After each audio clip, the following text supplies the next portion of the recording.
8에서 1번이 50견이에요. 50견 할게요.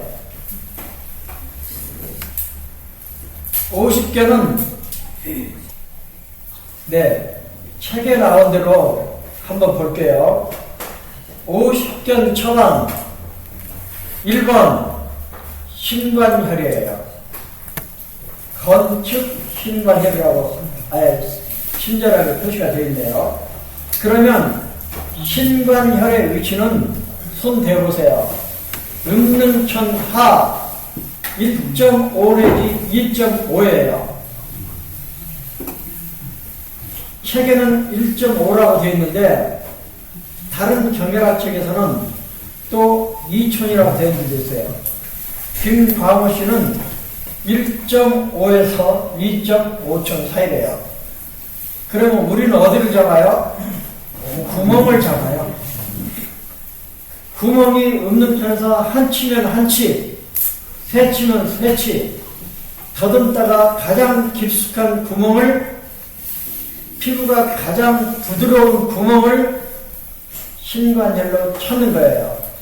그러면 신관은 누가 이렇게 홍보를 하고 있는가? 양유골 선생이에요. 양유골 선생이 그 어떤 침 조합보다 신관혈 하나로 50견 치료를 100명 이상 했다는 거예요. 한국 한의사들 앞에서도 양유골 선생이 내놓은 50견 처방 1번 신관혈이에요. 이건 자침의 문제인데 오른쪽 어깨가 아파요. 그러면 왼쪽 신관혈에 침을 놓는데 이 왼쪽 신관혈에 침을 한 2치짜리를 가지고 시상품도 잘 되긴 되더라고요. 병골 쪽을 향해서 찔러요. 비스듬하게 경골 밑으로 집어넣어요. 그런데 김광호 씨가 하사자로 하면 어떠니, 직자로 하면 어떠니, 뭐 이런 표현들이 있는데 자기는 별 차이를 모르겠대. 그러면 우리도 그냥 찔러보면 됐다. 그런데 중요한 건 듣기예요. 제가 아는 원장님 중에 치료를 정말 잘하는 분이거든요. 근데 통화를 하다가 선생님 제 50견을 잘 고쳐요. 제가 제일 못 고친 게 50견이거든요. 그래서 미국 공부하러 갈 때 중풍, 50견, 허리 디스크 이 세 가지를 정복하고 오고 싶어서 갔는데 지금도 정복을 못하고 있어요. 그런데 선생님 저 50견을 잘 고쳐요. 그러니까 얼마나 귀가 번쩍 뜨여요. 어떻게 치료하는데? 책에는요, 신관, 칡삼리, 칡하삼리 이게 50견 처방으로 나와 있어요. 그리고 김광호 씨가 일진육번 세미나에서 그런데 같은 쪽에 신관, 칡삼리, 칡하삼리를 놓으니까 안 좋은 경우도 있더라. 그러면 그 수백 명 한의사들 중에 누가 어떤 경우예요? 아니면 왜 그렇다고 생각하세요? 질문을 해야 될 거 아니에요. 아무것도 질문 안 해요. 강의하기 쉽죠. 그냥 넘어가 버렸어요. 근데 저는 그게 너무 궁금해가지고 머리에 넣어놨죠. 저는 모르면 그냥 넣어놔요. 시간이 가면 알게 되겠지. 근데 선생님 그 같은 쪽에 놓으면 잘 안 들어요. 이게 김광호 선생님 그 얘기를 하고 있잖아요. 어떻게 하는데요? 신관은 관측에 놓고요. 칡삼리, 칡하삼리는 환측에 놓으래요. 말이 되잖아요. 같은 쪽에 놓아도 상병하치면 되니까. 그리고 아픈 쪽 어딘가에 견인을 해야 되는데 박 원장님이 아픈 쪽 칡삼리, 칡하삼리를 치료혈 겸 견인으로 쓰신 거예요. 그런데 받침법이 듣기예요. 제가 듣기에 대해서 글을 올렸잖아요. 침계에다가. 그리고 듣기에 대해서 신라함에도 올려놨어요. 안 읽어보신 분들은 읽어보세요. 재밌게 썼거든요. 그런데요, 신관에 침을 놓으면 안쪽 복숭아뼈 쪽 밑으로 찌릿하고 자극이 가야 된대요. 듣기가 있어야 된대요. 그러면 옆으로 누워서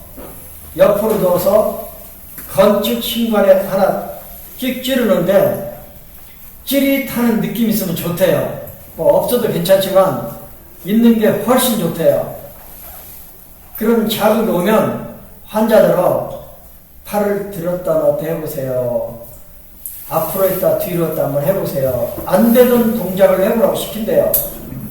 그러면 그 한 방으로 어깨에 기름칠한 것처럼 잘한다는 거예요. 그러면 이제는 아픈 쪽 측삼리, 측하삼리에 침을 놓으래요. 역시 측삼리에 침을 놓을 때 발등까지 찌릿하고 자극이 가야 된대요. 비골신경을 건드리라는 뜻이죠. 찌릿하고 전기가 내려가야 듣기가 있어야 효과가 생긴대요. 됐다. 그런데요, 제가 그 말 듣자마자 연달아서 3명이 50개이 왔어요. 그러니까 얼마나 재밌어요. 그래서 한 분은 태음이네요. 그래서 한번 해봤지. 옆으로 눕혀놓고 건축 신관에 침을 2치 반차리 내 몸 아니니까 2치 반차리 갖고 살균산을 넣었어요. 아니 그런데 이제 1치 반 갈 때까지도 말이 없어요. 그래서 푹 집어넣었죠. 그러니까요, 환자가 깜짝 놀라더라고요. 복숭아뼈 밑으로 자극이 세게 왔다는 거예요. 이걸 몰랐을 때는 부작용 나오는 거 겁이 날 텐데 박 원장님이 듣기가 있어야 돼요. 그래가지고요, 그럼 한번 팔 좀 움직여보세요. 그랬더니 환자가요, 신기하네. 그래도 계속 움직이고 있더라고요. 그래서 제가 아픈 쪽 측삼리 침을 넣었죠. 그러니까 또 1치 반 들어갈 때는 괜찮더니 등치가 크니까 한 2치 집어넣으니까요, 발등으로 벼락을 친대요. 그래요. 그러면 이 벼락이 좋은 벼락이니까 한 번만 더 참아보세요. 치과사님도 좋았지. 그런데요, 치과사님도 또 벼락을 친대요. 그래요. 그러면 손 좀 움직여보세요.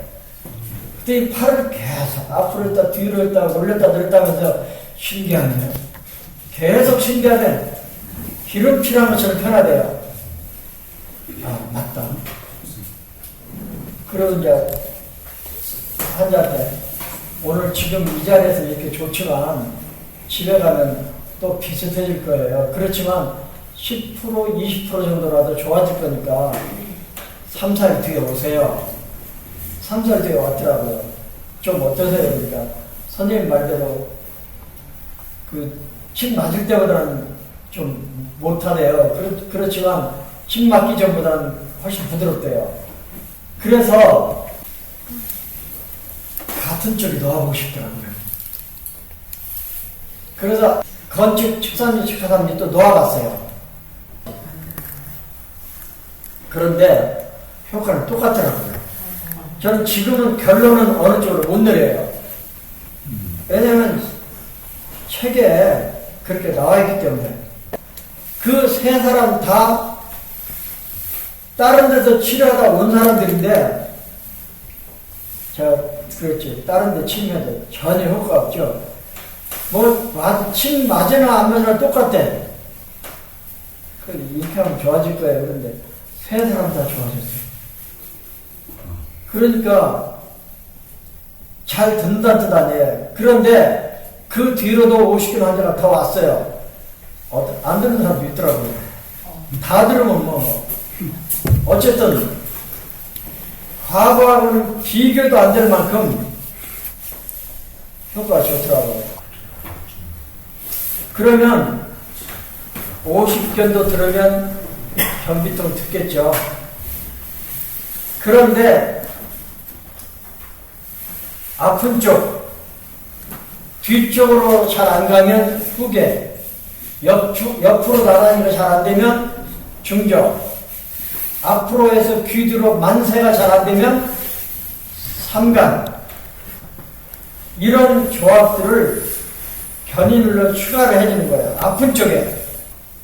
그런데 50견에서도 아주 중요한 사열점이 있어요. 팔의 필수 사열처가 척택방열이에요. 척택이 어디냐면 정맥 주사 맞을 때 아니면 정맥에서 주사기로 피를 뺄 때 쓰는 자리가 척택혈이에요. 그곳을 상완 이두근 건에 기대서 톡톡톡 쳐요. 거기에 피를 빼주는 거는 환축 척택방열. 이게 팔을 뒤로 할 때 운백이 아프면 더 좋겠죠. 중부혈 압통이 있으면 더 좋겠죠. 그런데 어깨가 아픈데 천종혈이 제일 아파요. 견갑골 후면. 그러면 척택방열도 좋지만 동시침에서 소택방열로 나와 있어요. 팔에서는 척택 아니면 소택방열이 필수 사열처고요.